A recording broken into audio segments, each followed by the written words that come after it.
तो वेलकम है गाइज। चलिए आज के वीडियो को शुरू करते हैं। तो आज के इस वीडियो में हम लोग जो आप लोगों का भैक अंडरस्टैंडिंग इंडिया है उसका पार्ट 2, ठीक है, इसका पार्ट 2 वीडियो को करने वाले हैं और इसमें हम लोग कुल 50 क्वेश्चन करने वाले हैं जो कि पूरे चैप्टर से है, पर मोस्ट वीवीआई ऑब्जेक्टिव क्वेश्चन है। ठीक है, इससे पहले मैं पार्ट 1 वीडियो आप लोगों को अपलोड कर दिया हूँ जिसमें आप लोगों का जो 4 यूनिट पढ़ना है, आप लोगों को 4 यूनिट का टोटल 80 क्वेश्चन, यानी कि प्रत्येक यूनिट से यहाँ पर 20 क्वेश्चन करवाया हूँ। ठीक है, तो आप लोगों के यहाँ पर 4 यूनिट है, 4 यूनिट से मैं टोटल 80 क्वेश्चन करवा दिया हूँ। तो पार्ट 1 वीडियो आप लोग जाकर देख लीजिएगा। ठीक है, चलिए आज का हम लोग पार्ट 2 वीडियो को शुरू करते हैं और पार्ट 2 में हम लोग 50 मोस्ट वीवीआई ऑब्जेक्टिव क्वेश्चन करेंगे। ठीक है, जिसको आप लोगों के एग्जाम में आने की संभावना है। ठीक है, मैं नहीं कहूँगा कि यही क्वेश्चन आएगा, लेकिन एग्जाम में आने की फुल संभावना है। ठीक है, और आज तक मैं जितना भी आप लोगों को दिया हूँ गेस्ट क्वेश्चन, आप लोगों का मैच हुआ है। ठीक है, काफ़ी बच्चे क्वेश्चन का कमेंट करके बोल रहे थे कि एग्ज़ाम बहुत अच्छा गया, बहुत अच्छा गया एग्ज़ाम गया। ठीक है, इससे पहले मैं जो आप लोगों का मेजर माइनर सेक और एमडीसी का क्वेश्चन दिया हूँ वो लगभग लगभग सभी यहाँ पर जो था मैच हो चुका है, हो गया है। तो मैं कोशिश करूँगा कि जो आप लोगों का भैक है, भैक का जो ऑब्जेक्टिव 50 क्वेश्चन होगा उसका भी क्वेश्चन मैच हो जाए। ठीक है, मैं पूरी कोशिश करूँगा फुल यहाँ पर जो जो क्वेश्चन आने की संभावना है सभी को मैं करवा दूंगा। तो आप लोग चैनल पर पहली बार आए हैं तो चैनल को सब्सक्राइब कर लीजिएगा और वीडियो पसंद आता है तो वीडियो को प्लीज़ लाइक कीजिए और अपने दोस्तों के पास भी शेयर कीजिए। ठीक है, अपने दोस्तों का भला कीजिए, क्योंकि यदि आप किसी का पर भला करते हैं तो आपका भी भला होगा। यदि आप किसी को भेजते हैं अपने दोस्त के पास और वो पढ़ लेता है और उसका अच्छा नंबर अच्छा आता है तो आप उसका क्या कर रहे हैं, भला कर रहे हैं, आप पुण्य के काम कर रहे हैं। तो अपने दोस्तों के पास जरूर शेयर कीजिए। ठीक है, शेयर कीजिएगा। तो चलिए अब मैं ज़्यादा समय आप लोगों का नहीं लूँगा, पहला क्वेश्चन देखते हैं। पहला क्वेश्चन है कि भारतवर्ष जो शब्द है उल्लेख सबसे पहले किस ग्रंथ में मिलता है।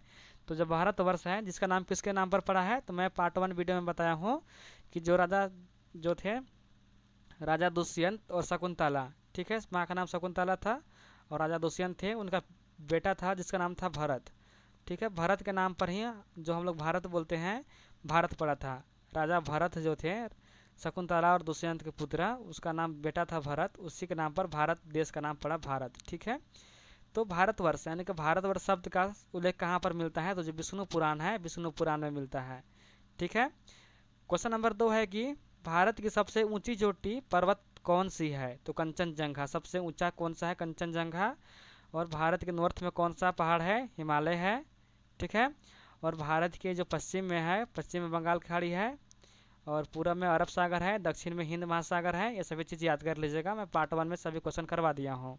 तो उसको नहीं देखे हैं तो प्लीज़ जाकर देख लीजिए, मैं उसमें most VVI chapter wise question करा दिया हूँ।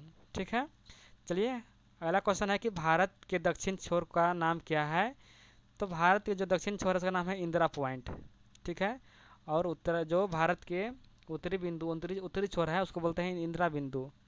ठीक है, दोनों याद कर लीजिएगा। दक्षिणी छोर कहाँ पर है, दक्षिणी छोर को क्या बोलते हैं, इंदिरा पॉइंट बोलते हैं, और उत्तरी छोर को बोलते हैं इंदिरा बिंदु। ठीक है, चलिए नेक्स्ट क्वेश्चन है कि भारत के सबसे बड़ी मीठे पानी का झील कौन सा है। तो जो उलर झील है, उलर झील भारत के सबसे मीठे पानी का यहाँ पर झील है। ठीक है गाइज, ये जितना भी क्वेश्चन है आप लोगों के सिलेबस के अकॉर्डिंग है, सभी जो क्वेश्चन है सिलेबस से मैं तैयार किया हूँ, जो जो आप लोगों को पढ़ना है। यदि आप लोग सिलेबस पढ़े होंगे तो आप लोगों को पता है कि सब चीज़ पढ़ना था आप लोगों को, शायद अपने पढ़े होंगे तो नहीं पता है। चलिए अगला क्वेश्चन क्या है कि भारत का राष्ट्रीय वृक्ष कौन सा है, तो बरगद है। भारत का राष्ट्रीय जलीय जीव कौन सा है, डॉल्फिन है। गंगा का डॉल्फिन जो है भारत का राष्ट्रीय जीव है। क्वेश्चन नंबर 7 है कि वेदों की संख्या कितनी है, तो वेद यहाँ पर 4 है। ठीक है, कौन कौन है, ऋग्वेद, यजुर्वेद, सामवेद, अथर्ववेद। जो हाँ सबसे पुराना वेद कौन सा है, सबसे प्राचीन तो ऋग्वेद है। ठीक है, 4 कौन कौन है, ऋग्वेद, यजुर्वेद, सामवेद, अथर्ववेद। ये तो 4 चीज़ यहाँ पर 4 जो है वो आप लोगों का वेद है। अगला क्वेश्चन है कि उपनिषदों का मुख्य विषय क्या है, तो दर्शन और आत्मा का ज्ञान। ठीक है, जो दर्शन है, आत्मा का ज्ञान उपनिषद का विषय है, पर यहाँ पर उपनिषद का मुख्य विषय है। अगला क्वेश्चन है कि योग के जनक किसे माना जाता है, तो योग का जनक महर्षि पतंजलि को माना जाता है। जो पतंजलि थे, यहाँ पर बाबा रामदेव मत लिख दीजिएगा, काफ़ी बच्चे जो हैं वो बोलते हैं कि जो योग है, योग का जनक यहाँ पर बाबा रामदेव है। बाबा रामदेव नहीं है, योग का जनक है महर्षि पतंजलि। ठीक है, अगला क्वेश्चन है कि आयुर्वेद के जनक किसे कहा जाता है, तो जो आयुर्वेद है, आयुर्वेद के जनक धन्वंतरी, धन्वंतरी थे, उनको जनक कहा जाता है आयुर्वेद का। ठीक है, एक यहाँ पर सुश्रुत संहिता है, किसके बारे में है, तो सुश्रुत संहिता जो है वो सर्जरी के बारे में है। और एक यहाँ पर सुश्रुत है और कौन है, मैं भी भुला गया उसका क्या कहते हैं, सुश्रुत है और चरक, हाँ एक चरक संहिता है, चरक संहिता जो है वो आयुर्वेद पर है। ठीक है। अगला क्वेश्चन है कि अर्थशास्त्र ग्रंथ के लेखक कौन है, तो कौटिल्य है, अर्थशास्त्र के जनक चाणक्य को कहा जाता है। ठीक है। और इसमें जो राजा के क्या कार्य है, प्रशासन संबंधित लिखा गया था अर्थशास्त्र में। ठीक है। अगला क्वेश्चन है कि दशमलव पद्धति का विकास किस देश में हुआ था, भारत में हुआ था, और कौन किए थे, आप लोग कमेंट करके बताइएगा। भारत के कौन जो गणितज्ञ थे उन्होंने दशमलव पद्धति का विकास किया था। ठीक है। अगला क्वेश्चन है कि चरक, चरक जो चरक है किसका क्षेत्र से संबंधित है, तो चरक जो है वो आयुर्वेद से संबंधित है, और चरक संहिता लिखते हैं यहाँ पर, एक आयुर्वेद का ग्रंथ लिखते हैं चरक संहिता। ठीक है। मैं सॉरी पर मैं सत्य में अलग बोल दिया था, यहाँ पर मैं दोनों को मिक्स कर दिया था, यानी कि सुश्रुत को आयुर्वेद कह दिया था और चरक को सुश्रुत कह दिया था, यानी सालिया कह दिया था। तो चरक का जो है, जो चरक संहिता लिखे हैं कौन लिखे हैं, चरक लिखे हैं, किसके बारे में लिखे हैं, आयुर्वेद के बारे में लिखे हैं। और सुश्रुत संहिता कौन लिखे हैं, तो सुश्रुत लिखे हैं किसके बारे में, शल्य चिकित्सा के बारे में। ठीक है। ये सभी चीज़ याद कर लीजिएगा, ऊपर थोड़ा सा मिस्टेक हो गया था, सॉरी उसके लिए। अगला क्वेश्चन है कि भारतीय संविधान कब अपनाया गया था, तो भारतीय संविधान 26 जनवरी 1949 को अपनाया गया था, और लागू कब किया गया था, 26 जनवरी 1950 को। ठीक है। अगला क्वेश्चन है कि संविधान सभा के अस्थायी अध्यक्ष कौन थे, तो डॉक्टर राजेंद्र प्रसाद थे। नेक्स्ट क्वेश्चन है कि भारतीय संविधान की प्रस्तावना की शुरुआत किस शब्द से होती है, तो हम लोग सभी लोग जानते हैं कि हम भारत के लोग भारत को एक संपूर्ण प्रभुत्व संपन्न बोलते हैं, तो हम भारत के लोग से शुरुआत होता है। अगला क्वेश्चन है कि भारत का सर्वोच्च न्यायालय कहाँ है, सबको पता है, नई दिल्ली। राष्ट्रपति कौन था प्रथम, डॉक्टर राजेंद्र प्रसाद। प्रथम प्रधानमंत्री कौन था, पंडित जवाहरलाल नेहरू। ये सभी नहीं क्वेश्चन आएगा। ठीक है। ये जानकारी के लिए मैं दे दिया हूँ यहाँ पर। ठीक है।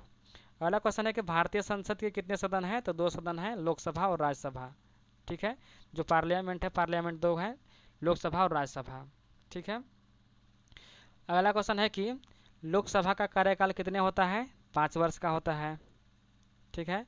राज्यसभा को क्या कहा जाता है, तो राज्यसभा को उच्च सदन कहते हैं, और यहाँ पर जो लोकसभा है, लोकसभा को निम्न सदन कहते हैं।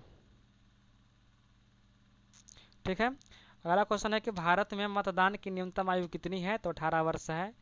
अगला क्वेश्चन है कि भारत में सार्वभौमिक वयस्क मताधिकार कब लागू हुआ था, तो 1950 में हुआ था सार्वभौमिक वयस्क मताधिकार, यानी कि सभी लोग जो इनका 18 साल पूरा गया है वो वोट दे सकते हैं। ठीक है। अगला क्वेश्चन है कि भारत के चुनाव कौन कराता है, तो निर्वाचन आयोग। नेक्स्ट क्वेश्चन है कि सहकारी संघवाद यानी कि कोऑपरेटिव फेडरलिज्म का संबंध किससे है, तो केंद्र और राज्यों के सहयोग से है। ठीक है। क्वेश्चन नंबर 29 है कि G20 शिखर सम्मेलन 2023 की मेजबानी किस देश ने की थी, तो कौन किया था, भारत ने किया था। और वहाँ पर एक शब्द दिया गया था वासुदेव कुटुंबकम, जिसका अर्थ क्या है कि पूरा पृथ्वी एक परिवार है। तो पूछ सकता है कि जो वासुदेव कुटुंबकम है वो किस सम्मेलन में दिया गया था, तो G20 जो 2023 में हुआ था उसमें दिया गया था। ठीक है। अगला क्वेश्चन है कि भारत का राष्ट्रीय आदर्श वाक्य क्या है, तो सत्यमेव जयते।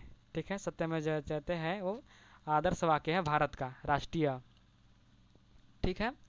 चलिए अगला क्वेश्चन क्या है कि सत्यमेव जयते किस उपनिषद से लिया गया है, तो जो सत्यमेव जयते है वो मुंडक उपनिषद, जो मुंडक उपनिषद है वहाँ से लिया गया है ये शब्द सत्यमेव जयते।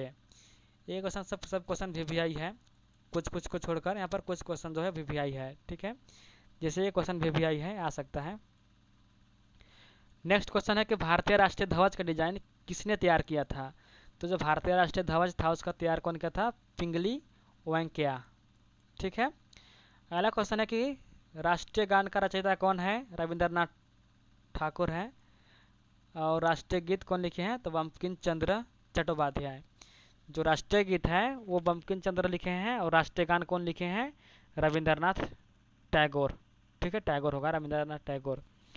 अगला क्वेश्चन है कि भारत का राष्ट्रीय पंचांग कौन सा है, तो शक संवत है, यानी कि भारत का कैलेंडर कौन सा है, तो शक संवत भारत का राष्ट्रीय कैलेंडर है। ठीक है।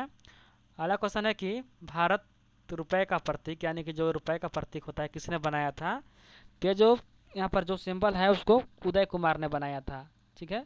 जो रुपए का सिंबल है वो उदय कुमार ने बनाया था, ऐसे वाला। ठीक है। ऐसे रहता है, ऐसे, इसको उदय कुमार ने बनाया था। अगला क्वेश्चन है कि भारत में डिजिटल इंडिया अभियान कब शुरू हुआ था, तो भारत में 2015 में डिजिटल अभियान शुरू हुआ था, जब भारत के प्रधानमंत्री नरेंद्र मोदी बनते हैं तब। ठीक है। अगला क्वेश्चन है कि स्वच्छ भारत मिशन कब शुरू हुआ था? तो 2 अक्टूबर 2004 में। ठीक है, कब शुरू हुआ था स्वच्छ भारत मिशन? 2 अक्टूबर 2014। ठीक है, 4 नहीं 2014। ठीक है गाइस, यहाँ पर बोलते बोलते थोड़ा सा मिस्टेक हो जाता है। ठीक है, पता नहीं चलता है कि आगे क्या बोलना है, इस कारण से थोड़ा कभी कभी मिस्टेक हो जाता है। ठीक है, चलिए अगला क्वेश्चन क्या कर रहा है कि मेक इन इंडिया अभियान कब शुरू हुआ था? तो जो मेक इन इंडिया था और स्वच्छ भारत मिशन दोनों 2014 में शुरू हुआ था। ठीक है। अगला क्वेश्चन है कि जन धन योजना ये भी शुरू हुआ था 2014 में 28 अगस्त को। ये डेट याद कर लीजिएगा, 25 सितंबर 2 अक्टूबर। 2 अक्टूबर को स्वच्छ मिशन, 25 सितंबर को मेक इन इंडिया और 28 अगस्त को प्रधान जन धन योजना। ठीक है।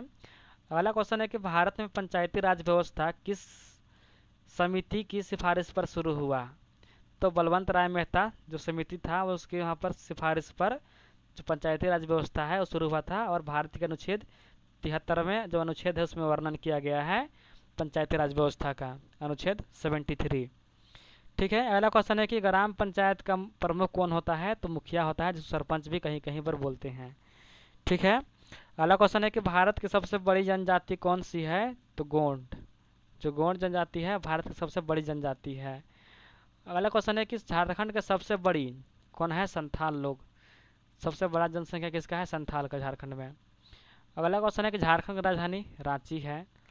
नेक्स्ट क्वेश्चन है कि बिरसा मुंडा का जन्म किस वर्ष हुआ था? तो 1875 में हुआ था। ठीक है, कहाँ पर हुआ था? उलिहातू नामक गांव में हुआ था। महात्मा नहीं, बिरसा मुंडा का। और महात्मा गांधी कहाँ हुआ था? पोरबंदर में हुआ था।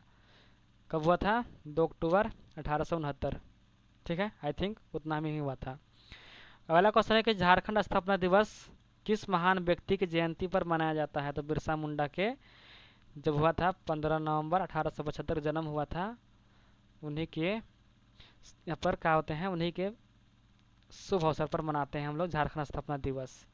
ठीक है। अगला क्वेश्चन है कि भारत में सूचना का अधिकार यानी कि राइट टू इन्फॉर्मेशन अधिनियम कब लागू किया गया था? तो 2005। यानी कि आप लोगों को यहाँ पर कुछ भी चीज़ की जानकारी लेना है, जैसे आप लोगों के एग्जाम में नंबर कम आया है, ठीक है, चाहे आप लोगों का जो है वो किसी भी आप लोगों गाँव में कुछ यहाँ पर फंड आया है, ठीक है, और आप लोग चाहते हैं कि उसके बारे में पूरा जानकारी लेना है, तो आप लोग RTI लगाकर उसकी जानकारी ले सकते हैं। ठीक है।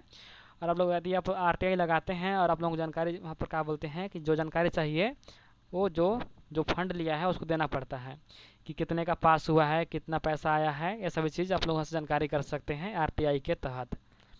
ठीक है। अगला क्वेश्चन है कि महात्मा गांधी राष्ट्रीय ग्रामीण रोजगार गारंटी अधिनियम मनरेगा यानी कि कब लागू हुआ था? 2005 में हुआ था। और आप लोग बताइएगा कि मनरेगा का नाम नया बदलकर क्या रखा गया है। ठीक है, आप लोग इसको कमेंट करके बताइएगा कि मनरेगा का नया नाम क्या है। अगला क्वेश्चन है कि भारत की सबसे बड़ी लोकतांत्रिक विशेषता क्या है? तो सार्वभौमिक वयस्क मताधिकार यानी कि सभी को यहाँ पर वोट देने का अधिकार है। लोकतांत्रिक सबसे बड़ा विशेषता यही है। ठीक है, यानी कि जनता अपने मर्जी अपनी इच्छा के अनुसार अपना प्रतिनिधि का चुनाव करते हैं। ठीक है गाइज, तो ये रहे आप लोगों का मोस्ट 50 क्वेश्चन। ठीक है, और इसके अलावा भी मैं और पार्ट 3 और पार्ट 4 लेकर आऊँगा। ठीक है, पार्ट 3 और पार्ट 4। पार्ट 3 में क्या ऐसा होगा? पार्ट 3 में जो नीलांबर पीताम्बर यूनिवर्सिटी का सेमेस्टर 1 का क्वेश्चन पेपर है उसको मैं करवाऊँगा, और पार्ट 4 में जो VVI GS क्वेश्चन है उसको मैं करवाऊँगा। ठीक है, तो और 2 वीडियो आने वाला है, और इसके अलावा देखा जाएगा कि और चाहिए कि नहीं चाहिए। यदि आप लोगों से इतना सेटिस्फाइड हो जाते हैं तो इतना ही क्वेश्चन मैं दूंगा, और यदि इसके अलावा भी और क्वेश्चन चाहिए तो इसके अलावा भी मैं क्वेश्चन आप लोगों को तैयार कर दूंगा। ठीक है गाइज, तो बस इतना ही आज के इस वीडियो में। और आप लोगों का अगर वीडियो पसंद आता है तो वीडियो को प्लीज़ लाइक कीजिए, दोस्तों के पास शेयर कीजिए, और चैनल को सब्सक्राइब कीजिए। ठीक है गाइज, क्योंकि अभी आप लोगों का सेमेस्टर 1 है, अभी सेमेस्टर 1 है, और अभी आप लोगों का सेमेस्टर 8 यानी कि अभी और 7 सेमेस्टर बच रहा है। तो सारा सारा मैं तैयारी करवाऊंगा इसी चैनल पर, तभी आप लोगों को और आगे भी काम आने वाला है। तो इस चैनल को सब्सक्राइब करके रखिएगा। ठीक है, क्योंकि आगे मैं सेमेस्टर 2 सेमेस्टर 3 जितना भी सेमेस्टर आप लोगों का एग्जाम होगा हर एक सेमेस्टर का मैं हेल्प करने वाला हूँ रांची यूनिवर्सिटी का। ठीक है, तो आप लोग कमेंट कीजिएगा। ठीक है, बस इतना ही आज के वीडियो में। धन्यवाद, और अच्छे से तैयारी कीजिए। आप लोगों का समय काफ़ी कम है, 3 तारीख आप लोगों की मंडे की एग्ज़ाम है, तो आप लोग तैयारी कीजिए अच्छे से। ठीक है, धन्यवाद।